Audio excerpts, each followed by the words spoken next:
Welcome to Atheist Center Bulletin. I'm Dr. Samram, Atheist Center, Vijayawada. I'm Sudipti Vardhan, Atheist Center, Vijayawada. ముఖ్యాంశాలు.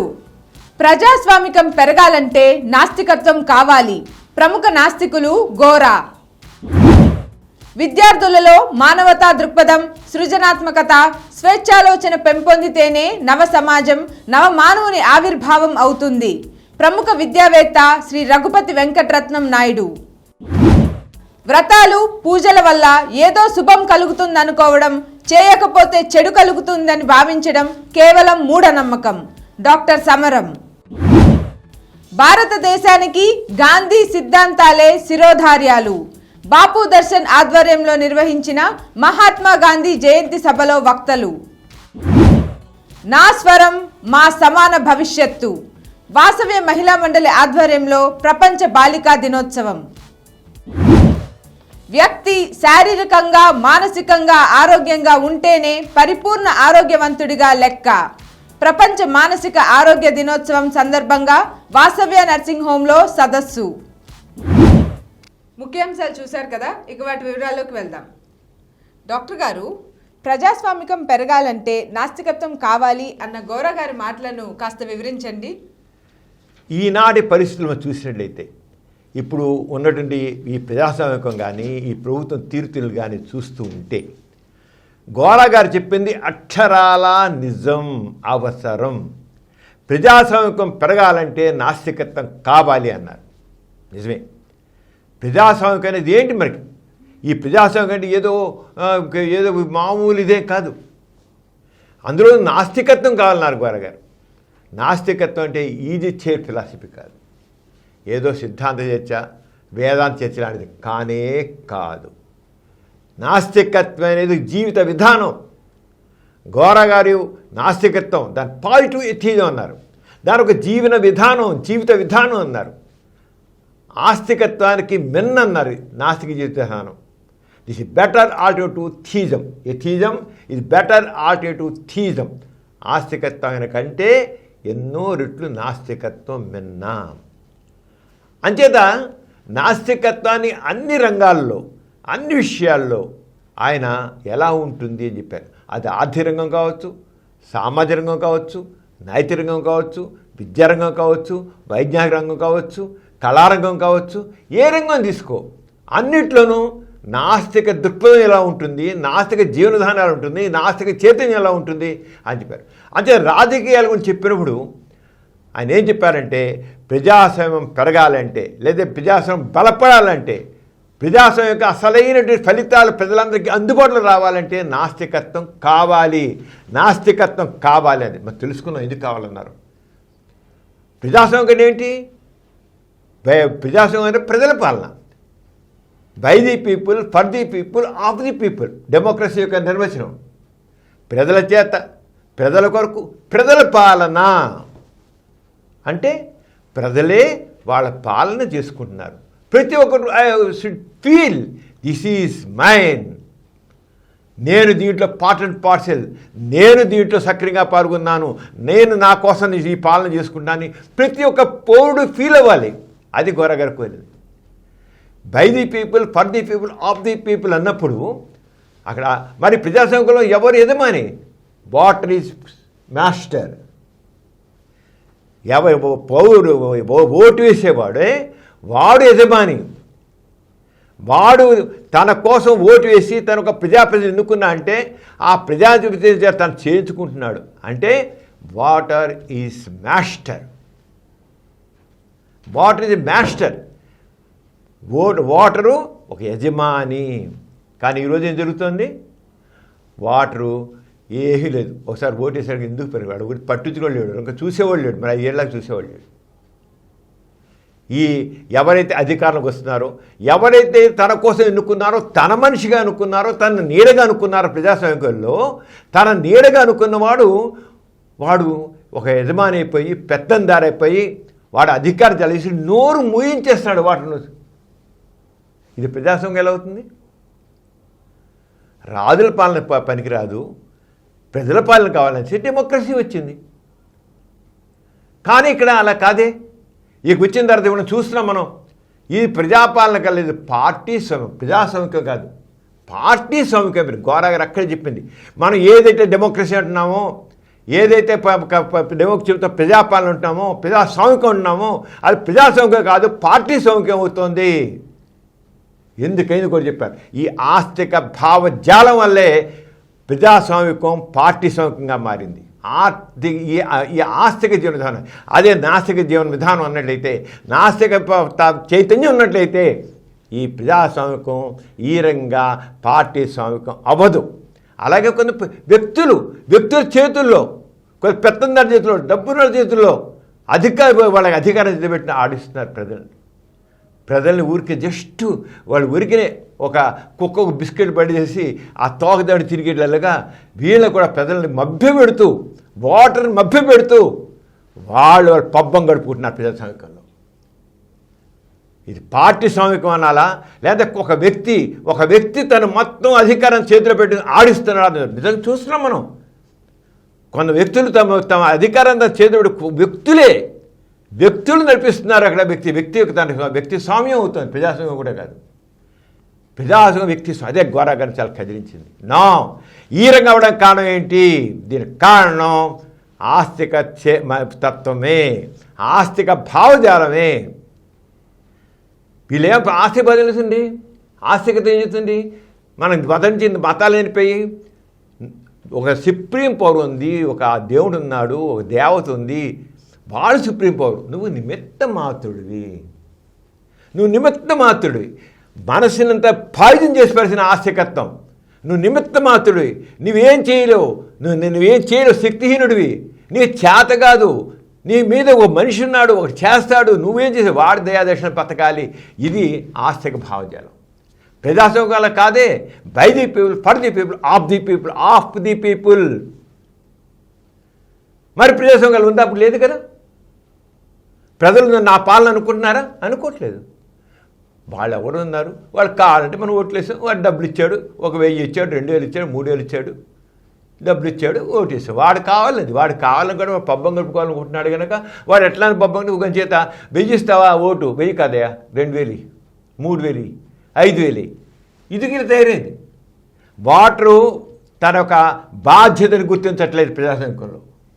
ఎందుకు గుర్తించట్లేదు? ఆస్తిక భావజాలం బట్టి నేను చేసేది ఏం లేదు, కనీసం వాడు బాగుపడుతున్నాడు కనుక వాడి దగ్గర ఏదో కొంచెం పుచ్చుకుందాం అనుకుంటాడు, అంతే. ఇది ప్రజాస్వామ్యమా? కాదు, ఎట్టి పరిస్థితుల్లో కాదు. అది దానితోడు ఈ ప్రజాస్వామ్యంలో కొంత వ్యక్తులు ప్రజలకు ఏ చైతన్యం తీసుకురాకుండా చేస్తున్నారు. మన రాజ్యాంగం ఉంది, రాజ్యాంగంలో ఇలా చేయాలి, అలా చేయాలని రాజ్యాంగంలో ప్రజల హక్కుల గురించి చెప్తే అవన్నీ తెలియనివారు. తెలిస్తే ఎక్కడ నెత్తికెక్కుతారో, ఎక్కడ ఎవడైనా ఈ రాజ్యాంగంలో ప్రజల హక్కుల గురించి చెప్తున్నారా? పౌరుల హక్కుల గురించి చెప్తున్నారా? పౌర హక్కులు తెలియజేనిస్తున్నారా? ప్రజాస్వామ్యం సరిగ్గా తెలియజేనిస్తున్నారా? లేదే. తెలిసిందా వీళ్ళు పునాదులు కదిలిపోతాయి. అందుకని ప్రజల్లో ఈ రకం మౌఢ్యాన్ని పెంచి మత నమ్మకాలను పెంచి ఇవి అని చెప్పేసి ఆస్తిక జీవన విధానాన్ని అలా పెంచి పోషిస్తున్నారు. ఆస్తిక భావజాలం ఈ రకంగా పార్టీ స్వామ్యం ఉండడానికి, వ్యక్తి స్వామ్యం ఉండడానికి తోడ్పడుతుంది. ఆస్తిక భావజాలం వీళ్ళ పబ్బం గడుపుకోవడానికి తోడ్పడుతున్నమాట. అంటే ప్రజాస్వామ్యాన్ని వాళ్ళు ఇష్టం చేస్తున్నారు. ఈ రకం పద్ధతి ఉండే ఒకప్పుడు రాజులు వాళ్ళు అలా చేసేవాళ్ళు. వాళ్ళ ఇష్టం చేసుకుంటేవాడు, అణిచిపెట్టేవాళ్ళు, వాళ్ళ దయాదర్శనం ప్రజలు బతికేవాళ్ళు, కూలీలాగా చూసేవాడు ప్రజల్ని. ఫ్రెంచ్ విప్లవం వచ్చింది. ఫ్రెంచ్ విప్లవం ఏం చేశారు? రాజుల కాదు పాలన, మన పాలన మనం చేసుకోవాలని చెప్పి ఫ్రెంచ్ విప్లవం తీసుకొచ్చి ఫ్రెంచ్ నుంచి మొత్తం ఒక రెవల్యూషన్ వచ్చింది.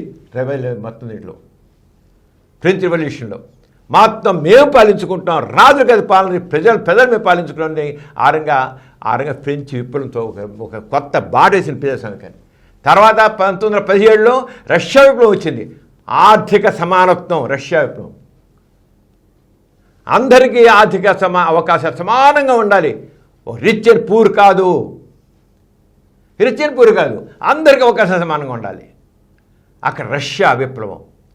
అక్కడ ఫ్రెంచ్ విప్లవం, ఆర్థిక సమానత్వం విషయంలో రష్యా విప్లవం. ఈ రెండు కూడా ప్రజాస్వామ్యానికి మంచి దారి చూపించి ప్రజాస్వామ్యానికి కానీ ఫీల్డ్ ఎక్కడ ఫ్రెంచ్ విప్లవంలో కానీ రష్యా విప్లవంలో కానీ నాస్తికత్వం అనే పదం వాడాల. దాంతో ప్రజలను మళ్ళీ ఆ ఆస్తిక భావజాలంలోనే పడుండి ఎవడో చేసి ఉన్నాడు, మనం చేయించుకునేవాళ్ళం. వాడి దయా దాక్షిణ్యాలు ఎక్కడ వచ్చింది? ఆస్తిక భావజాలం. అందుకని గోరాగారు ఏమన్నారంటే ప్రజాస్వామ్యం అంటే by the people, for the people, of the people కా. ప్రజలు నా పాలన, నేను నా కోసం అనుకున్నట్టు ఉండాలి. నేను నా కోసం, నా అవసరం కోసం ఈ ప్రజాపాలన, నా కోసం ఈ మనుషులు పెట్టుకున్నాను. What is a master? ఎవడైతే ఓట్లు వేసాడో వాడు మాస్టర్ ఉన్నా కానీ నేను ఇక మాస్టర్గా లేను, నేను నౌకరుగా ఉన్నాను. ఎవడ నౌకరున్నాడో మాస్టర్గా ఉన్నాడు, మాస్టర్ ఉండాల్సిన నౌకరు అయిపోయాడు. గోరాగారితో చెప్పారు. అందుకనే మంత్రులు మన నౌకర్లు అనేవారు గోరాగారు స్పష్టం. నిజమే, మంత్రులు ఎవరు దేనికోసం పెట్టుకున్న మంత్రులు మనం ఒక మినిస్టర్ కానీ ఒక సీఎం కానీ ఎవరి కోసం? ఈ ప్రజల కోసం, ప్రజల అవసరం కోసం. కానీ అలా లేదు. అందుకే మంత్రులు మన నౌకర్లు అని గోరాగారు ప్రజాస్వామ్యం చెప్పారు. అంచేత ఆస్తిక భావజాలాన్ని తీసే తప్ప నాస్తికం ఏంటి? ప్రజల కోసం, ప్రజాస్వామ్యం ప్రజల కోసం. What is the master? అది ప్రజాస్వామ్యంలో అసలు విధానం. కానీ వాట్ ఈజ్ ది మాస్టర్ అనే దాన్ని చేయకుండా చూపించారు. ఈ ఆస్తిక భావజాలం మనుషుల్లో ఉండి, మనుషులు ఉండబట్టి నేను నిమిత్త మాత్రమే, నేను చేయలేను, వాడు పవర్ ఉంది చేతిలో, నేనేం ఆ పవర్ ఇచ్చారు, మనమే ఇచ్చాం. ఈ ఓటర్ ఇచ్చాడు చేతిలో పవరు. అంచేత గోరాగారిని చెప్పారు ప్రజాస్వామ్యంలో రిఫరెండం, ఇనిషియేటివ్ ఇవన్నీ కావాలి. దానికి ఇష్టం లేదే వెనక్కి పిలిచేస్తాను. నువ్వేంటి అనుకుంటున్నావో, నేను అనుకుని ఉండకపోతే వెనక్కి వచ్చేయాల్సిందే. నేను పట్టణం ఇనిషియేటివ్, ఈ రకం చట్టాలు చేయాలి, ప్రజలే ఇలాంటి చట్టాలు చేయాలని చెప్పాల్సిన బాధ్యత ఉంది. ఈ రకంగా పాలన ఉండాలి చెప్పడానికి చేయాలి. అంచేత రెఫరెండం, ఇనిషియేటివ్ అనేది గోరాగారు ఎంత స్పెషల్ ఉన్నాయి. ఒక స్విట్జర్లాండ్ అక్కడ కొన్ని చోట్ల ఈ చిన్న దేశాల్లో ఈ రెఫరెండం, ఇనిషియేటివ్ అని ఆల్రెడీ ఉన్నాయి. వాడికి ఇష్టం లేదు రీకాల్, వెనక్కి పిలిచేయడం, నువ్వు పనికిరావు, నువ్వు ఇన్ఎఫిషియెంట్ పిలవవి, నువ్వు ప్రజల కోసం చేయట్లేదు, ప్రజల మనిషిగా లేవు, ప్రజలుగా లేవు, నువ్వు కమ్ బ్యాక్ అనేటువంటి పరిస్థితి అక్కడ. అది ప్రజాస్వామ్యం. ఆ రంగ ప్రజాస్వామ్యం ఎప్పుడు వస్తుంది? నాస్తిక భావజాలం ఉంది. Water is supreme, water is master. మంత్రులు మన నౌకర్లు, గోరాగారు మంత్రులు మన నౌకర్లు అని ఇప్పుడు అన్నారో అప్పుడు వాటర్ దగ్గర. కానీ నేను మిత్తమాత్రుడిని, నా కర్మ, నా దురదృష్టం, నేనేం చేయగలను ఆసక్తి ఉన్నప్పుడు ఈ ప్రజాస్వామ్యం ఇలాగే పార్టీ స్వామ్యంగా, వ్యక్తి స్వామ్యంగా ఉంటుంది. అందుకనే ప్రజాస్వామ్యం చక్కగా పెరగాలంటే, ప్రజాస్వామ్యం బలపడాలంటే, ప్రజాస్వామ్యం చక్కగా అభివృద్ధి చెందాలంటే, సరైన ప్రజాస్వామ్యం రావాలంటే నాస్తికత్వం కావాలి, నాస్తిక రావాలి, నాస్తిక భావజాలం రావాలి. అటు ఫ్రెంచ్ విప్లవం కానీ, రష్యాలో వచ్చిన విప్లవంలో కానీ అక్కడ వాళ్ళు నాస్తికత్వం అనే భావాన్ని పెంచలేదు కనుక మళ్ళీ మామూలైపోయింది. అంటే ఏ విప్లవం వచ్చినా సరే నాస్తికత్వాన్ని ముందు పెడితేనే ఆ విప్లవం యొక్క అసలైన ఫలితాలు ఉంటాయి. నాస్తికత్వాన్ని ముందు పెట్టకపోయినట్లయితే ఆశించే ఫలితాలు రావు. అంచేత ఆ రంగం గోరాగా చెప్పినట్టు ప్రజాస్వామ్యం పెరగాలంటే నాస్తికత్వం కావాలి. దాంట్లో ఎటువంటి వివాదం లేదు. డాక్టర్ గారు, మన ప్రతి బులెటిన్లో సామాజిక పురోభివృద్ధికి, మానవ కళ్యాణానికి తోడ్పడిన ఒక ప్రముఖ మహనీయుని గురించి చెప్పుకుంటున్నాము. ఈసారి ఎవరి గురించి చెప్తున్నారు? ఈసారి మనం శ్రీ రఘుపతి వెంకటరత్నం నాయుడు గారిని చెప్పుకుంటున్నాం. రఘుపతి వెంకటరత్నం నాయుడు గారు అనగానే ఆంధ్రదేశంలో ప్రతి ఒక్కరికి తెలుసు. ఆయన ప్రముఖ సంఘ సంస్కర్త, పెద్ద విద్యావేత్త. ఆయన మెడ్రాస్ యూనివర్సిటీకి వైస్ ఛాన్సలర్ కూడా చేశారు.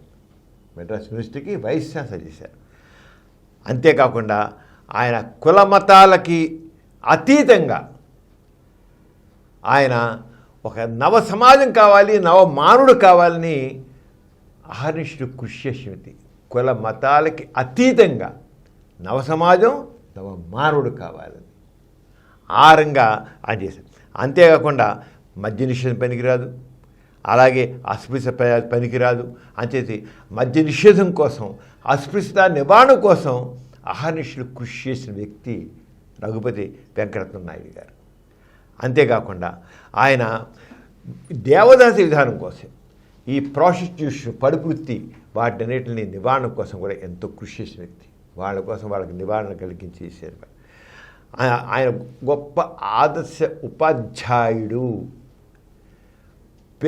ఆయన కింద పెద్ద పెద్ద సంఘ సంస్కర్తలు, రాజకీయ నాయకులు, విద్యావేత్తలు తయారయ్యారు. యూ కెన్ ఇమాజిన్, ఆయన చేతి మీదుగా గొప్ప గొప్ప వాళ్ళు తయారయ్యారు.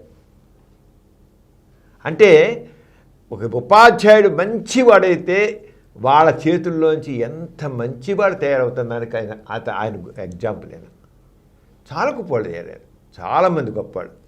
అలాగే ఆయన గొప్ప వక్త. ఆయన ఇంగ్లీష్లో మాట్లాడుతుంటే అసలు ఆ ఇంగ్లీషు నిజంగా ఇంగ్లీష్ వాళ్ళు కూడా మాట్లాడలేరు, అంత చక్కని ఇంగ్లీష్ మాట్లాడేవారు. మన భారతదేశంలో అంత చక్కని ఇంగ్లీష్లో మాట్లాడే వ్యక్తి, ఆరేటర్ అన్నవాళ్ళు చాలా కొద్దిమంది ఉన్నారు. దాంట్లో ముట్నూరు రఘుపతి వెంకటరత్న నాయుడు గారు. అలాగే ఆయన పేద విద్యార్థుల ఎంతో ఆయన వాళ్ళకి సహాయం చేస్తున్నారు. పేద విద్యార్థులు చదువు గురించి వారు. అందుకే దీనజన సేవాపరాయణుడు అని ఒక టైటిల్ కూడా ఉంది. ఆయనలో చక్కని హాస్య చితురుతుంది. రఘుపతి వెంకటరత్న నాయుడు దగ్గర మంచి హాస్యం. ఆయన ఒకసారి కాలేజీలో పనిచేసినప్పుడు ఇంత కట్ట మోసుకెళ్తున్నట్టు పెట్టి మోసుకెళ్తాను ప్రిన్సిపాల్ గారు, మచిలీపట్నం కాలేజీలో ప్రిన్సిపాల్గా పనిచేశారు. మచిలీపట్నం కాలేజీలో ఇది కడితే, మాస్టరు గాడిద బరువు మోస్తున్నారండి మీరు అన్నాడు ఒక కుర్రాడు. ఒకటేంటి రా, 40 గాడిదలు బరువు మోస్తున్నాను రా అన్నాడు. స్టన్ అయిపోయాడు. అంతే 40 మంది నోట్స్ పుస్తకాలు పట్టుకుని అంత ఇద్దరానికి పట్టుకెళ్తున్నాడు.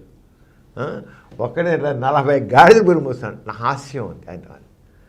అలాగే ప్రతి విద్యార్థితోనూ ఆయన ఎంత స్నేహంగా ఉండేవంటే గురు శిష్యుల అనుబంధం ఎలా ఉండాలని ఆయన దగ్గర నేర్చుకోవాలి. ప్రతి విద్యార్థిని ఎంతో ప్రేమ చూడడం. అసలు టీచర్ అండ్ స్టూడెంట్ రిలేషన్షిప్ అనే విషయంలో ఆయన తీసుకున్న శ్రద్ధ ఇంతంత కాదు. టీచర్ స్టూడెంట్ ఎలా ఉండాలి ఆ రంగా దాని ఆయనము మద్రాసు యూనివర్సిటీ వైస్ ఛాన్సలర్ ఉన్నారు. అక్కడ ఉండగానే ఆ యూనివర్సిటీని వైజ్ఞానిక రంగంలో సైంటిఫిక్గా బాగా డెవలప్ చేయడానికి ఎంతో కృషి చేశారు. 3 సంవత్సరాలు పనిచేశారు మద్రాసు యూనివర్సిటీ దాంట్లో బేసిక్గా. ఆ టైంలోనే ఆంధ్ర యూనివర్సిటీ ఆవిర్భావన కూడా ఎంతో కృషి చేశారు. ఆంధ్ర యూనివర్సిటీకి చక్కని ఫౌండేషన్ పడడానికి కారణం రఘుపతి వెంకటరత్న నాయుడు గారు. ఆయనము 1862 అక్టోబర్ 1న జన్మించారు. ఇంత గొప్పవాడు. 1862 అక్టోబర్ 1న మచిలీపట్నంలో పుట్టారు. తర్వాత ఇంకా చాలా చేశారు. మద్రాసు యూనివర్సిటీ నుంచి ఇది అయిపోయిన తర్వాత ఆయన ఎంఏ ఎల్టీ కూడా చేశారు. ఎంఏ ఎల్టీ ముందు చదువులో ఎంఏ ఎల్టీ చేశారు ఆయన. మరి ఆయనకి చాలా రకరకాలంటి ఆయన చేసిన కృషి ఎంత చేసిన విద్యారంగంలో కానీ సాంఘిక రంగంలో కానీ ఆయన చేసిన కృషికి ఆయనకి రకరకాల బిరుదులు ఇచ్చినప్పుడు అప్పుడు ప్రభుత్వం రావ్ బహదూర్ పెద్ద మంచి టైటిల్, మా రావ్ బహదూర్ అని ఒకటి, అలాగే దివాన్ బహదూర్ అని ఒకటి, అలాగే సర్ అని బిరుదు. సర్ అనేది పెద్ద మంచిది అనమాట. వాడికి ఆ రోజు అలాంటి బిరుదులు ఇచ్చారు, సన్మానించారు. ఆయన బ్రహ్మ సమాజంలో చాలా యాక్టివ్ ఉన్నారు. ఆంధ్రప్రదేశ్లో తెలుగునాట బ్రహ్మ సమాజం చక్కగా అభివృద్ధి చెంది అంటే కారణం మెయిన్గా రఘుపతి వెంకటరత్న నాయుడు గారు. బ్రహ్మ సమాజం, ఆయన బ్రహ్మ సమాజం ఈ చేసే సేవలకి బ్రహ్మర్షి అని టైటిల్ ఇచ్చారు. బ్రహ్మ సమాజం చేసే బ్రహ్మర్షి అని పేర్చారు. ఆయన అక్కడి చివరికి మచిలీపట్నం కాలేజీలో 3 సంవత్సరాలు పనిచేసిన తర్వాత ఆయన అక్కడి నుంచి పిఆర్ కాలేజీలో ఆయన ఖాళీ వస్తే పిఆర్ కాలేజీలో ప్రిన్సిపాల్గా వచ్చారు. ప్రిన్సిపాల్గా ఉండి ఆయన చాలా చేశారు. ఇంకా పిఆర్ కాలేజీలో ఆయన ఎంతంటే మనసంతా పెట్టి పిఆర్ కాలేజీ అభివృద్ధి కోసం, పిఆర్ కాలేజీలో విద్యార్థుల అభివృద్ధి కోసం ఆయన చేశారు. ఆయన ఇప్పుడు నా గుండె కోసి చూడండి అంతా పిఆర్ కాలేజీ అనేవాడు. గుండె కోసి చూడండి అంతా నాకు పిఆర్ కాలేజీ అనేవాడు. అంటే ఆయన ఎంత కమిట్మెంట్తో ఒక విద్యా సంస్థ కోసం ఎలా కృషి చేశారు, అంత ఇదిగా ఆయన చేసుకుని వచ్చారు. ఇక ఆయన మెయిన్గా విద్యార్థుల్లో మానవతా దృక్పథం కావాలి, స్వేచ్ఛాలోచన కావాలి, స్వతంత్ర భావాలు ఉండాలి. ఫ్రీడమ్ గురించి తెలియాలి, స్వేచ్ఛగా ఆలోచించాలి. క్రియేటివిటీ కావాలి, క్రిటికల్ థింకింగ్ కావాలి, హ్యూమనిజం కావాలి.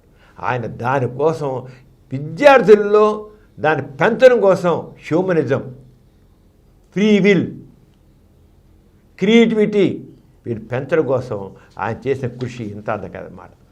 అంచేత ఆయన అలాగే ఎంతో చేశారు. అలాగా చేసిన తర్వాత బ్రహ్మ సమాజం ద్వారా ఎన్నో వర్ణాంతాలు మా వివాహాలు అవన్నీ చేయించారు, చాలా చేశారు, ఎన్నో చేయించారు. ఆయనకి ఒక ఆయన వస్తే జర్నలిస్ట్ కూడా, మంచి జర్నలిస్ట్ కూడా. ఆయన పత్రికా సంపాదకులుగాను పేపర్ నడవడంలో పీపుల్స్ ఫ్రెండ్ అనే దాన్ని, బ్రహ్మ ప్రచారక్ అని ఒకటి 2 పేపర్లకైనా సంపాదకవర్గంలో ఉండి చాలా చేశారు. అలాగే ది ఫిలో వర్కర్ అనే పేపర్కి ఎడిటర్గా చేశారు. ఆయన విధంగా సంపాదక బాధ్యతల నుంచి ఆయన నిర్వహణ చేసుకొచ్చారు. ఆయన ఇంత చక్కని మనిషి, విద్యావేత్తగా, సంఘ సంస్కర్తగా, అలాగే విద్యార్థులను చక్కగా తీర్చిదిద్దడంలో ఆయన చేసే కృషి అమోఘం అనాలి. ఆయన రంగానికి, ఆయన ఏ రంగంలో ఆయన ఉన్నాడో ఆ రంగానికి ఆయన న్యాయం చేశాడు. విద్యార్థి తీర్చిదిద్దాడు, చక్కగా తీర్చాడు. విద్యార్థి మంచి వాడు ఛాలెంజ్ చేస్తాడు. ఆయన చేసిన వ్యక్తి. ఆయనకైతే పెళ్ళి చేసిన 27 ఏటనే ఆయనకి సతీవేయం జరిగింది. నిజంగా జీవితంలో 27 ఏళ్ళకే, ఆయన 27 వయసుకే భార్యపోయారు. అలాగే ఆ పిల్లలు పుట్టారు, 2 కుమార్తెలు పుట్టారు. 2 కుమార్తెలు కూడా చనిపోయారు. అయినప్పుడు కూడా ఆయనలో దాన్ని ఏ మాత్రం పట్టు వదలకుండా ఆయన ఏం చేయాలనుకున్నారో ఆ యొక్క లక్ష్యాన్ని సాధించడం కోసం ఆయన కృషి చేసి వచ్చారు.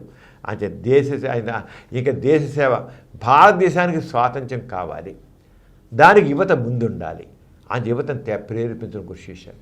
దానిలో ఆరోగ్యం చెడిపోయి ఆయన చివరికి మెడ్రాస్ వెళ్ళి మెడ్రాస్లో కొంచెం పొందారు.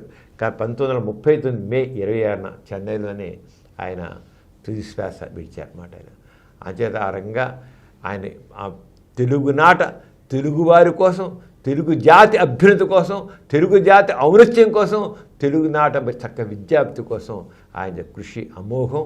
అటువంటి వాళ్ళు మనందరికీ ఆదర్శప్రాయం. ఎథిక్స్ సెంటర్ బులెటిన్లో చిన్న విరామం.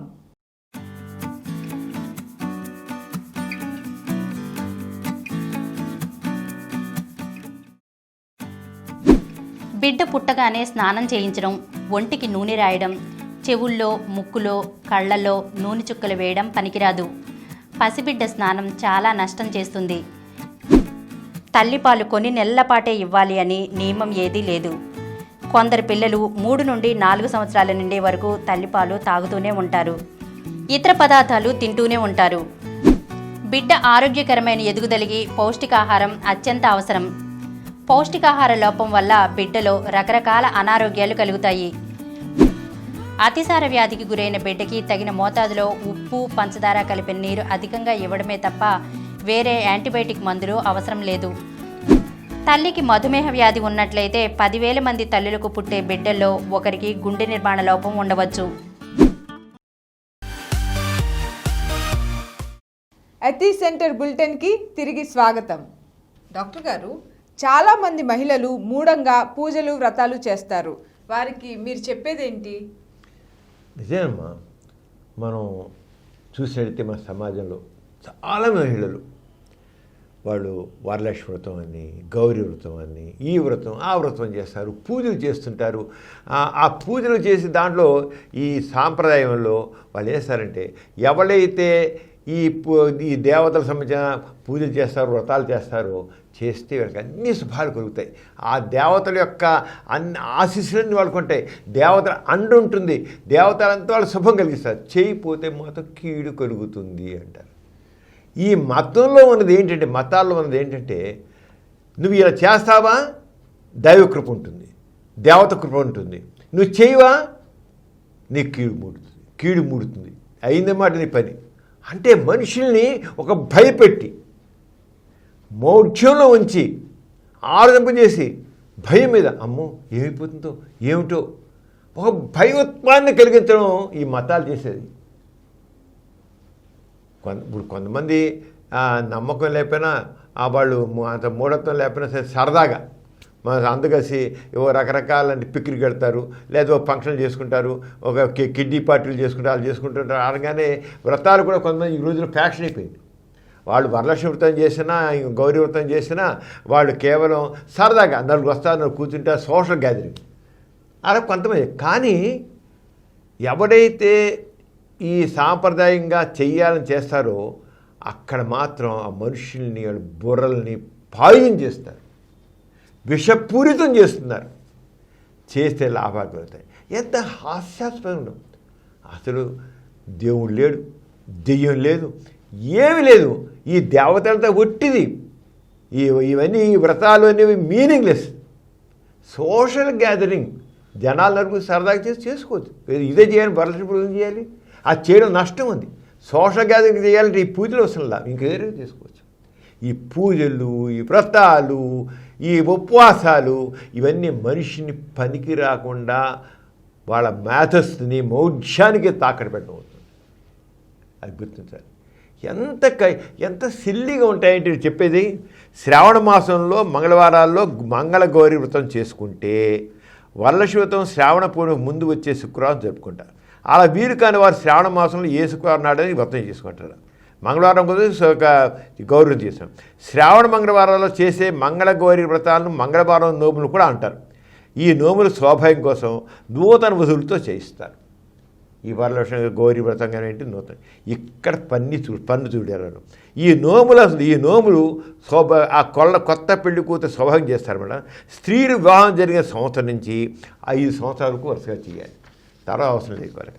ఇక అనంతరం ఇక అయిపోయాక ఇక పూజ అయిపోయాక ఏం చేస్తారంటే పసుపు రాసిన తోరం చేతికి అంటే దారాన్ని చేతికి కట్టుకుని సాయంకాలం హారతిస్తూ పేరణ చేస్తారు. తర్వాత మంగళగౌరీ వ్రత కథ, వరలక్ష్మి వ్రత కథ చదువుతారు. వరలక్ష్మి కటాక్షం, మంగళగౌరీ కటాక్షం ఏ స్త్రీలపై ఉంటుందో వారికి వైధవ్య బాధ ఉండదు, వారు సర్వ సౌభాగ్యాలతో తొలదూతారు. ఈ వ్రతాలు వరలక్ష్మి వ్రతం, గౌరీ వ్రతం చేసే వాళ్ళకి ఏంటి వైధవ్యం అంటే భర్త చనిపోడు.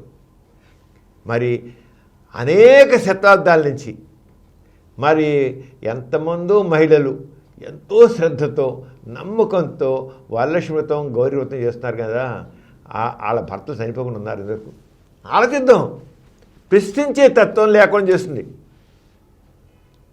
మీ వైధవ్యం ఉండదు, భర్త చనిపోడు, ఈమె బతుకుంటుంది, భర్త బతుకుంటాడు, ఎన్ని 100 సంవత్సరాలు బతుకుంటారు, చేస్తుంటారు కదా, కాదు చనిపోతున్నారు కదా. ఒక్కళ్ళని ఒకరు చెప్పనండి, ఈ మతం ప్రవక్తలు ఒక్కళ్ళని ఒకరు చెప్పనండి, ఎవరు ఈ వ్రతాలు చేస్తే భర్తలు చనిపోకుండా అలాగే ఉన్నవాళ్ళు ఎవరు ఉన్నారు? లేరు కదా.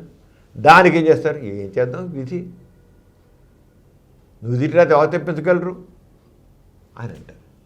అంటే ప్రతి దానికి ఒక ఎక్స్క్యూజ్. అదే పని. ఒక పక్కేమో నీకు వైధవ్యం ఉండదా? వైధవ్యం ఉండదు, నీ భర్త చనిపోడు, నీ మంగళసూత్రం అలాగే ఉంటుంది, నువ్వు ఏ రకం వైధవ్యం రాదు, నువ్వు నిత్య సుమంగళిగా ఉండిపోతావు. చాలా కథలన్నీ వినిపిస్తారు, వరలక్ష్మి కథ, గౌరీ కథ చక్కగా వినిపిస్తారు. మరి ఎందుకు పోతున్నారు? చివరికి ఏంటంటే మళ్ళీ నువ్వు తిట్టేది ఎవరు తప్పించగలరు? కర్మ. అలాంటప్పుడే మనం ఆలోచించాలి. ఈ మతం ఏం చేస్తుందంటే ఈ ఆలోచన చేయకుండా చేస్తుంది. ఏ అమ్మాయినా ప్రశ్నిస్తుందా? నీ వాళ్ళు గౌరీ వ్రతం చేశాను మరి లేదు మా ఆవిడకి ఎందుకు పేరు భర్త చేసిన వాళ్ళు నాకు చేయమంటున్నారే, ఆవిడ భర్తను చనిపోయి ప్రశ్నిస్తుందా? ఏ అమ్మాయి అయినా సరే. మరి ఆమె కూడా చేసిందిగా, ఆమె ఎందుకు భర్తను చనిపోయాడు అని ఎందుకు ప్రశ్నించదు? ప్రశ్నించబోదు మతం. మూఢంగా జరిగింది. మూఢత్వం కాకపోతే ఏంటిది? సరదాగా నువ్వు ఊరికే సరదాగా మనం చాలా చేసుకుంటాం. ఇప్పుడు చాలామంది లేడీస్ కిడ్నీ పట్టీలు చేసుకుంటున్నారు. సరదాగా నలుగురు కూర్చొని గంతులు వేస్తారు, పాటలు పాడుతుంటారు, డ్యాన్సులు చేస్తుంటారు, అన్నీ చేస్తారు, చేయం సరదా.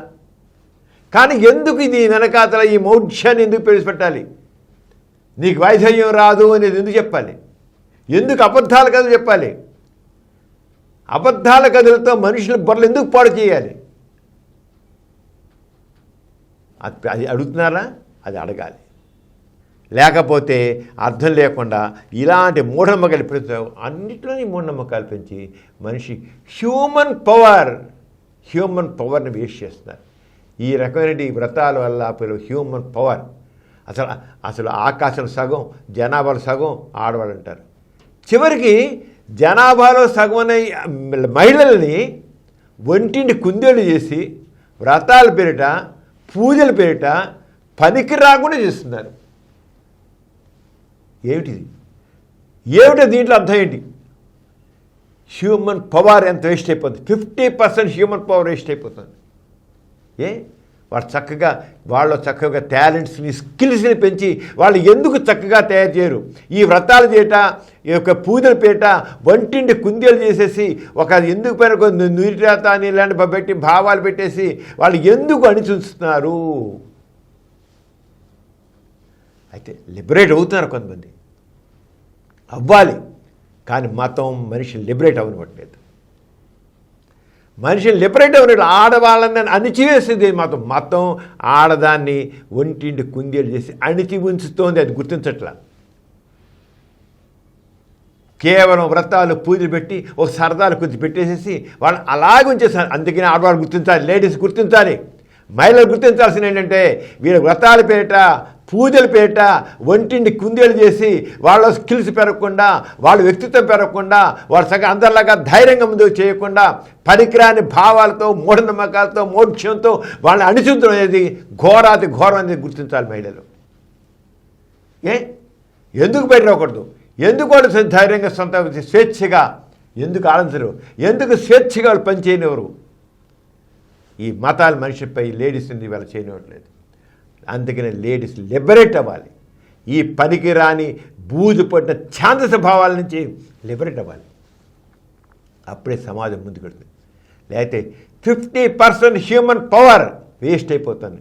దాన్ని మనం తప్పకుండా ఈ వ్రతాల పేట, పూజల పేట జరుగుతుంది. దాన్ని తప్పకుండా మహిళలు వ్యతిరేకించాలి. సమాజంలో అభ్యుదయవాదులు కూడా అండ పలకాల వాళ్ళకి వాళ్ళని పైకి తీసుకురాలి అనేది తప్పు. దీని ఒరిగేది ఇదంతా అబద్ధం, మోసం, దగ, ఇదంతా మూఢత్వం అని చెప్పేసి చేయాల్సిన అవసరం ఎంతైనా ఉంది. గాంధీ జయంతిని పురస్కరించుకుని అక్టోబర్ 2న నాస్తిక కేంద్రంలోని బాపు దర్శన్ ఆధ్వర్యంలో మహాత్మా గాంధీ జయంతి సభ జరిగింది. ఆ సభా విశేషాలను ఇప్పుడు మనం చూద్దాం. ఈరోజు అక్టోబర్ 2 మహాత్మా గాంధీ పుట్టినరోజు. ఈ రోజుకు ఒక ప్రత్యేకత ఉంది. ఏంటంటే 150 సంవత్సరాలు గాంధీ గారికి నిండిన రోజు. అలాగే కస్తూర్బా గాంధీకి కూడా 150 సంవత్సరాలు నిండినాయి. అంటే మనకి కస్తూర్బా గాంధీ ఇద్దరికీ కూడా 150 సంవత్సరాలు నిండడం, దేశం మొత్తం కూడా బాపు 150 జన్మదినోత్సవ వేడుకలు అని చెప్పి జరపడం అనేది దేశం మొత్తం జరుపుతున్నారు. చదువుకోవడానికి కూడా మనం విలువలతో ఉన్న సమాజాన్ని నిర్మించాలంటే మన పిల్లలందరికీ కూడా ఎక్కడ చదువుకున్నారు అనేది కాదు, ఇంటి నుంచి మొదలు పెట్టండి. తల్లిదండ్రులు కూడా పిల్లలకి గాంధీ గారు ఏం చెప్పారు అనేది, ఆ విలువల గురించి వాళ్ళకి చెప్తే కనుక వచ్చే తరాలు గాంధీ ఎలా ఉంటారు, గాంధీ అంటే ఒక బోర్డు మీద రాయడమో ఒక ఫోటోనో అది కాదు, లేదా మన ఫేస్బుక్లో పెట్టడం, ఇన్స్టాగ్రామ్లో పెట్టడమే కాదు, గాంధీ మనలో జీవించి ఉండాలి, మనం చేసే ప్రతి పనిలో ఉండాలి అని చెప్పి నేను కోరుకుంటూ ఇంతటితో ముగిస్తున్నాను. 150వ జన్మదినోత్సవం. ఆయన జన్మదినోత్సవం అంటే ఏదో బాపు గారికి సంబంధించింది కాదు, మొత్తం ప్రపంచంలో ఉన్న వాళ్ళందరూ కూడా ఎంతో ఆనంద దినం. మన భారతీయులకే కాదు, ప్రపంచంలో ఉన్న వాళ్ళందరూ కూడా.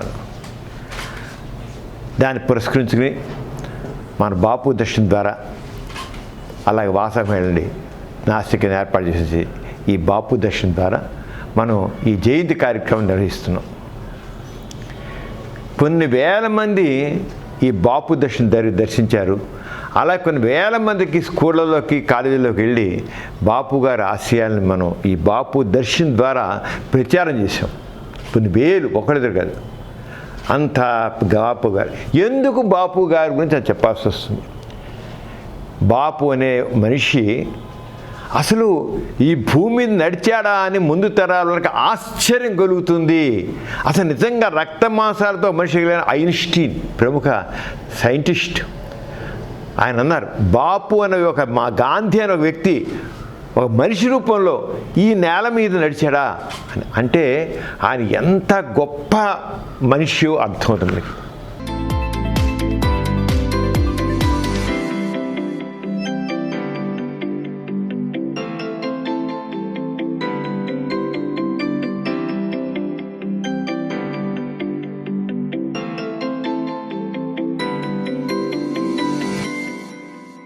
అక్టోబర్ 11న ప్రపంచ బాలికల దినోత్సవాన్ని పురస్కరించుకుని వాసవ్య మహిళా మండలి ఏర్పాటు చేసిన కార్యక్రమాన్ని ఇప్పుడు మనం తిలకిద్దాం.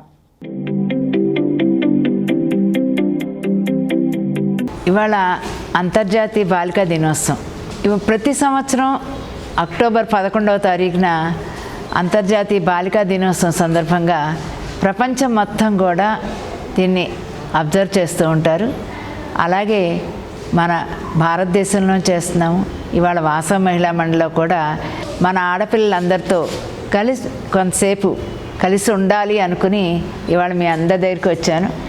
మీ అందరికి కూడా ఆల్ ది బెస్ట్ నాన్న. బాగా చదువుకోవాలి, మంచి పేరు తెచ్చుకోవాలి, బాగా చదువుకోవాలి. ఓకేనా?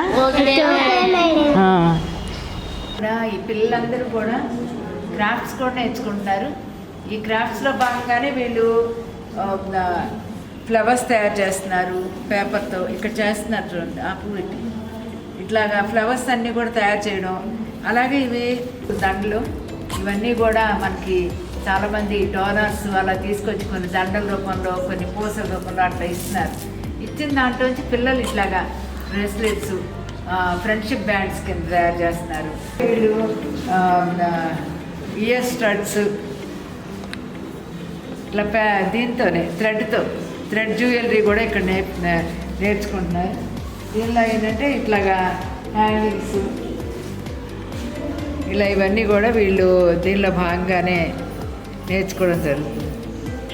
ఎథీస్ సెంటర్ బులెటిన్లో చిన్న విరామం.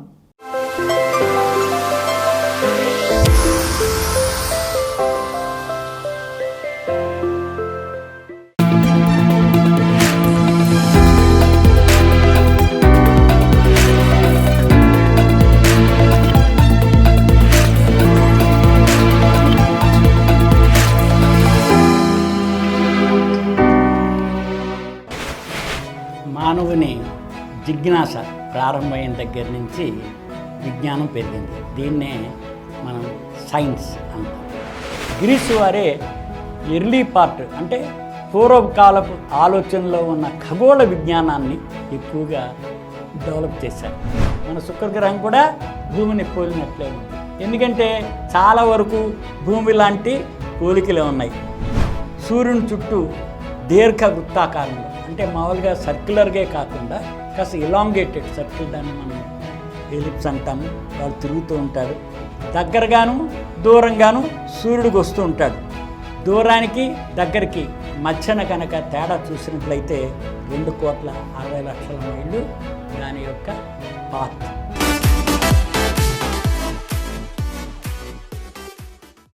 ఎథీస్ సెంటర్ బులెటిన్కి తిరిగి స్వాగతం.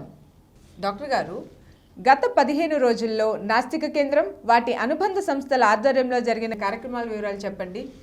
సుదీప్తి, వాసవ్య నరసింహంలో ప్రతి వారం 6వ సదస్సు నిర్వహిస్తున్నాం.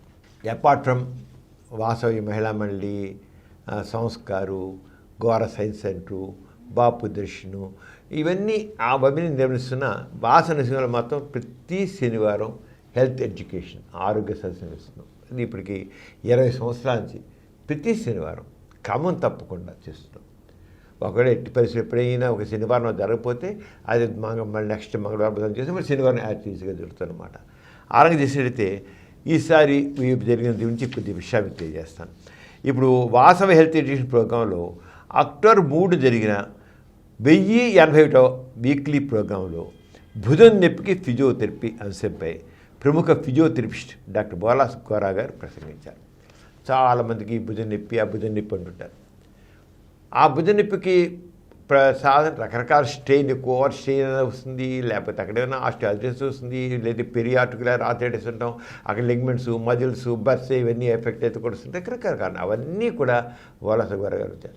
అలాగే షుగర్ ఉన్న వాళ్ళకి కూడా పెరియార్టికులర్ ఆర్థరైటిస్ వచ్చింది. కొంతమంది షుగర్ బాగా నొప్పి అంటారు, అది షుగర్లో. అంచేత ఎందుకు భుజం నొప్పి వస్తుంది, షోల్డర్ పెయిన్ ఎందుకు వస్తుంది, దాని గురించి చాలా డీటెయిల్గా బోలా సుక్కారా గారు వివరించారు. దాని గురించి మనం తెలుసుకుందాం. సో మెయిన్గా చూసినట్టయితే ఫిజియోథెరపీ రోల్ ఇప్పుడున్న ప్రస్తుతం ఉన్న అడ్వాన్స్ లైఫ్ స్టైల్లో ఫిజియోథెరపీ రోల్ చాలా ఉందండి. ఎందుకంటే ప్రతిదీ మనకి మూమెంట్ ప్రాబ్లమ్స్ ఎక్కువ వస్తున్నాయి. తర్వాత మనకి ప్రతిదీ జాయింట్ ప్రాబ్లమ్స్ అనేవి చాలా అధికంగా ఎక్కువగా వస్తున్నాయి. సో ఫస్ట్ అసలు యాక్చువల్గా ఫిజియోథెరపీ అంటే ఏంటో చూద్దాం. దీంట్లో చూసినట్టయితే ముఖ్యంగా ఫిజియోథెరపీ అంటే ఏంటి, చాలా మందికి ఫిజియోథెరపీకి కొన్ని మిస్కన్సెప్షన్స్ ఉన్నాయి. మసాజ్ చేస్తారు, లేకపోతే చెయ్యి కాలు అటు ఇటు తిప్పుతారు, ఇవన్నీ మనకి చాలా మిస్కన్సెప్షన్స్ అంటూ ఉన్నాయి. కానీ ఫిజియోథెరపీ ఇప్పుడు చాలా అడ్వాన్స్ అయిందండి. అంటే ఫిజియోథెరపీ మసాజ్ కాదు, చెయ్యి కాలు అటు ఇటు మెలేయడం కాదు. దీంట్లో జరిగే ఫిజియోథెరపీ చాలా డివిజన్స్లో మనకి హెల్త్ కేర్ ఫీల్డ్లో మనకి చాలా హెల్ప్ఫుల్గా ఉంటుంది. దీంట్లో ఫస్ట్ యాక్చువల్లీ సైంటిఫిక్ అప్రోచ్ అండి. This purely scientific approach. ఏది మొరటిగా చేయడం కానీ లేదా అన్సైంటిఫిక్గా కానీ ఫిజియోథెరపీ అంటూ ఉండదు. It's purely scientific approach. Sudeepti, Vasavya health education ప్రోగ్రాంలో అక్టోబర్ 13 జరిగిన 1082 వీక్లీ ప్రోగ్రాంలో మానసిక ఆరోగ్యం అంశంపైన ప్రముఖ సైకాట్రిస్ట్ డాక్టర్ లిండ్లా విశాల్ గారు ప్రకటించారు. అక్టోబర్ 10న ప్రపంచ మానసిక ఆరోగ్య దినోత్సవం జరిగింది. దీన్ని పురస్కరించుకునే మనం కార్యక్రమాన్ని ఏర్పాటు చేసాం. దాంట్లో ఈ మానసిక ఆరోగ్యం అనేది ఇప్పుడు మన కరోనా నేపథ్యంలో చూస్తే చాలా వరకు ఈ మానసిక ఆరోగ్యం పెరుగుతుందా అని ఆలోచన. అమెరికాలో ఒక సర్వే జరిగితే ఇంతకుముందు మానసిక ఆరోగ్యం అనేది ఒక 40% పీపుల్ అనారోగ్యం, మానసిక అనారోగ్యం 40%, ఇప్పుడు 70% కరోనా వచ్చింది కదా. వాళ్ళు ఈ కరోనా వల్ల యాంగ్జైటీ డిజార్డర్, డిప్రెషన్, ఇలాంటివన్నీ కూడా చాలా ఎక్కువ పర్సెంటేజ్ పెరిగాయి. అంచేత ఈ కరోనా నేపథ్యంలో మానసిక ఆరోగ్యం ఏ రకంగా ఉంది, దాన్ని ఎలా మనం ఓవర్కమ్ అవ్వాలి, మానసిక ఆరోగ్యం ఎలా కాపాడుకోవాలి, ఈ విషయంలో ప్రభుత్వం ఏ రకంగా తోడ్పడాలి, మానసిక వ్యాధుల యొక్క ఆవశ్యకత ఎంతైనా ఉంది. అమెరికాలో 10 లక్షల మందికి 100 మంది మానసిక వైద్యులు ఉన్నారు. 10 లక్షలకి 100 మంది. మన ఇండియాలో 10 లక్షలకి 1 ఉన్నారు. అంటే ఎంత తేడా ఉంచుకో. మానసిక ఆరోగ్యం తక్కువేం లేదు, మానసిక అనారోగ్యం చాలామందికి ఉంది ఇండియాలో కూడా. కానీ దాని తగ్గలేదు. వీళ్ళంతా ఎక్కబోతున్నారు, భూత వైద్యుల దగ్గరికి వెళ్తున్నారు, తాయితులు కట్టించుకుంటారు, యంత్రాలు కట్టించుకుంటున్నారు, వీపులు పెట్టించుకున్నారు, బాణామతి, చేతబడి, చిల్లంగి ఇలా అయిపోయారు. మంత్రాలు నమ్ముకుంటున్నారు, ఏదో మంత్రాలు చేశారు, జీతం చేశారనుకుంటున్నారు. ఇవన్నీ మానసిక అనారోగ్యాలు. ఈ పూర్ణకాలు మానసిక అనారోగ్యమే. ఎవడు మంత్రాలు పెట్టి చెప్పి చంపేశాడనేది మానసిక అనారోగ్యమే. ఇవన్నీ కూడా అంచేత మానసిక వ్యాధులకు ఆవశ్యకత భారతదేశంలో కూడా చాలా ఉంది. అంచేత విశాల్ గారు దీని గురించి ఏం చెప్పారు ఏంటది మనం ఇప్పుడు తెలుసుకుందాం. ఆరోగ్యం గురించి చాలా మంది కొంత చిన్న చూపు, శారీరక ఆరోగ్యం గురించి ఎంతో జాగ్రత్త తీసుకుంటారు, ఆ చెకప్ అని ఈ చెకప్ అని చేస్తూ ఉంటారు. కానీ మానసిక ఆరోగ్యానికి వచ్చేటప్పటికి కొంచెం చిన్న చూపు, ఏముందిలే మనం అనుకుంటే అయిపోతుంది కదా అనే ఫీలింగ్తో చాలా మంది ఉంటూ ఉంటారు. అందుకనే ప్రపంచ ఆరోగ్య సంస్థ ఇప్పుడు హెల్త్ని డిఫైన్ చేసే పద్ధతి కూడా మార్చింది. ఇంతకుముందు ఏమన్నది, ఫిజికల్ హెల్త్ బాగుండాలి, శారీరకంగా ఆరోగ్యంగా ఉండాలి, ఏ జబ్బులు ఉండకూడదు, అది ఆరోగ్యానికి సూచన. కానీ ఇప్పుడు ప్రపంచ ఆరోగ్య సంస్థ ఏమంటా ఉందంటే అసలు మెంటల్ హెల్త్ లేకుండా ఆరోగ్యం అనే దానికి ఆ పదానికి అర్థమే లేదు. సో మానసిక ఆరోగ్యం సరిగ్గా లేనప్పుడు వారు శారీరకంగా ఎంత ఆరోగ్యంగా ఉన్నా, వాళ్ళ బ్లడ్ టెస్టులు, గుండె అన్నీ బాగున్నా కానీ వారికి మనశ్శాంతి ఉండదు, వారి ఇంట్లో ఉన్న కుటుంబ సభ్యులకి మనశ్శాంతి ఉండదు, అట్లాగే సమాజానికి కూడా వారి వల్ల మంచి కంటే చెడు ఎక్కువగా జరుగుతూ ఉంటుంది. అందుకని ఇవాళ నా టాపిక్ యొక్క టైటిల్ని కూడా no health without mental health అని పెట్టడం జరిగింది. ఇకపోతే అక్టోబర్ 4వ తారీఖు నుంచి 10వ తారీఖు దాకా ప్రతి సంవత్సరం కూడా ప్రపంచవ్యాప్తంగా మానసిక ఆరోగ్య వారోత్సవాలు జరుపుతూ ఉంటారు. ఈసారి కూడా అదేవిధంగా జరుగుతున్నవి 10వ తారీఖున ప్రపంచ మానసిక ఆరోగ్య దినోత్సవంగా సెలబ్రేట్ చేస్తూ ఉంటారు. సుదీప్తి, ఈరోజు మన ఛానల్లో అనేక విషయాలు చెప్పుకున్నాం, చాలా విషయాలు. మన బులెటిన్లో ప్రతి నెల 1వ తారీఖు 15వ తారీఖు ప్రత్యేకంగా ఇక ఎత్తి సెంటర్ విషయాల గురించి కానీ, నాసికత గురించి కానీ చాలా వివరాలు చెప్పుకుంటున్నాం. దీనితోడు మనం డాక్టర్ సమరం మల్టీ ఛానల్ దాని ఆధ్వర్యంలో 16 యూట్యూబ్లో ఛానల్స్ రన్ చేస్తున్నాం. ఒకటేమో డాక్టర్ సమరం ఒకటి, డాక్టర్ సమరం మీకోసం ఒకటి, డాక్టర్ హిందీ ఛానల్ ఉంది, అలాగే ఎథిసెంట్ ఛానల్ ఉంది, పాజిటివ్ ఇంగ్లీష్ ఛానల్ ఉంది, పాజిటివ్ హిందీ ఛానల్ ఉంది, తెలుగు ఛానల్ ఉంది. పాజిటివ్ ఎథిజం గురించి వివరంగా చాలా డీటెయిల్గా పాజిటివ్ ఎథిజం గురించి తెలుసుకోవాలంటే సమగ్రమైన సమాచారం కోసం డాక్టర్ సమరం మల్టీ ఛానల్ దానికి చూసి కాస్త సమగ్ర సమాచారం అన్ని రకాలుగా కూడా వస్తుంది.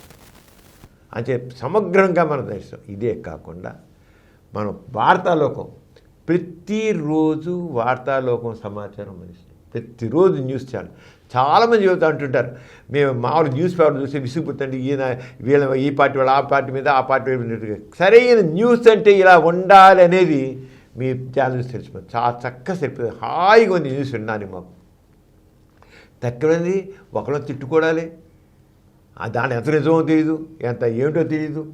దీంట్లో న్యూస్ కరెక్ట్గా ప్రజలకు కావాల్సింది, జనం కోసం నిజం కోసం అని మనం పెట్టుంటే అది నిజంగా ఉందండి, జనం కోసం నిజం కోసం అనే దాంట్లోనూ అని ఆ వార్తాలోకం. అలాగే వార్తాలోకిన తర్వాత సైన్స్ వరల్డ్, సైన్స్ కోసం సైన్స్ వరల్డ్ ఉంది, సైన్స్ ఛానల్ ఉంది, కిడ్స్ ఛానల్ ఉంది, విమెన్ ఛానల్ ఉంది, సోషల్ సైన్స్ ఛానల్ ఉంది, అలాగే విమెన్ ఛానల్ ఇప్పుడు విమెన్ ఛానల్ ఉంది, అలాగే రాగంతాను అనే కల్చర్ ఛానల్ ఉంది. ఇలాగ ఈ రకంగా మొత్తం 16 channels 16 channels YouTube channels run చేస్తున్నాం మనం. అన్ని రకాలుగా ఒక అభ్యుదయ భావాలతో ఈ సమాజానికి ఒక సరైన డైరెక్షన్ ఇవ్వడం కోసం మన ఆలోచనలు అన్నింటిలో కూడా చక్కని డైరెక్షన్ ఉండగా 16 యూట్యూబ్ ఛానల్. వీటిని మరి 16 దేనికైనా సబ్స్క్రైబ్ చేయడం కాకుండా మనకు ఒక యాప్ ఉంది, 16 ఛానల్స్ యాప్ ఉంది, డాక్టర్ సమరం మల్టీ ఛానల్. డాక్టర్ సమరం మల్టీ ఛానల్ అని ఆ యాప్ డౌన్లోడ్ చేసుకుంటే మొత్తం 16 ఛానల్స్ అన్నమాట. దీంట్లో నీకు ఎథిక్స్ గురించి ఉంది, తర్వాత ఏమో సైన్స్ గురించి ఉంది, మామూలు జనరల్ నాలెడ్జ్ ఉంది, హెల్త్ గురించి ఉంది, అన్నీ women, children, social, youth, what not everything. ప్రతి ఒక్కరికి జీవితంలో కావాల్సిన సమగ్ర సమస్త సమాచారం కూడా దీంట్లో ఉంది. అంచేత 16 ఛానల్స్ యాప్ డాక్టర్ సమరం మల్టీ ఛానల్. డాక్టర్ సమరం మల్టీ ఛానల్ చూస్తే దాంట్లో 16 ఛానల్స్ అని చూసుకోవచ్చు. అని చెప్పి ప్రతివాడు కోరేదంటే మామూలుగా ఆండ్రాయిడ్ ఫోన్ ఉంటే దాంట్లో మనం గూగుల్కి వెళ్ళి గూగుల్లో ప్లే స్టోర్ ఉంది కదా, ప్లే స్టోర్కి వెళ్ళి డాక్టర్ సమరం మల్టీ ఛానల్ కొడితే ఆ 16 ఛానల్ యాప్ దీపు 16 ఛానల్ ఆ యాప్ మీద ఏం చేసి ఏది కంటే అది మనం చూసుకుంటాం. మొత్తం కళ్ళ ముందు మొత్తం 16 ఛానల్స్ కనబడుతుంది. అంచేత అది యాపిల్ ఫోన్ కావచ్చు, లేకపోతే ఏమో ఆండ్రాయిడ్ ఫోన్ కావచ్చు, ఏ ఫోన్లోనే మనం డౌన్లోడ్ చేసుకోవచ్చు. ఒక్క ఆండ్రాయిడ్ ఫోనే కాదు, యాపిల్. ఆ రంగా ప్రతి ఒక్కరిని కోరేది ఏంటంటే ముఖ్యంగా ఎవరైతే మార్పు కావాలని కోరుతున్నారో, నవ సమాజం కోరుకుంటారో, నవ మానవుడు కోరుకుంటారో, చక్కని భావాలు కోరుకున్నారో ఈ యాప్ని డౌన్లోడ్ చేసుకోండి. 16 యూట్యూబ్ ఛానల్స్ చూడండి. డాక్టర్ సమరం మల్టీ ఛానల్ చూడండి, చక్కని ఎడ్యుకేషన్ వస్తుంది. మీరు చూడండి, తక్కిన వాళ్ళకి కూడా అలాగా యాప్ డౌన్లోడ్ చేయించండి. ఒక చక్కని ఒక నాలెడ్జ్, మీకు అన్నీ ఏది కాంటే దాంట్లో ఉంటాయి. అరగా చేరుకుంటున్నాను. అంచేత ఈ రంగా మనం ఈ బులెటిన్లో ప్రతి నెల 1వ తారీఖు అలా 10వ తారీఖు కలుద్దాం. అంతకు సెలవు. మరి జై ఇన్సాన్. జై ఇన్సాన్.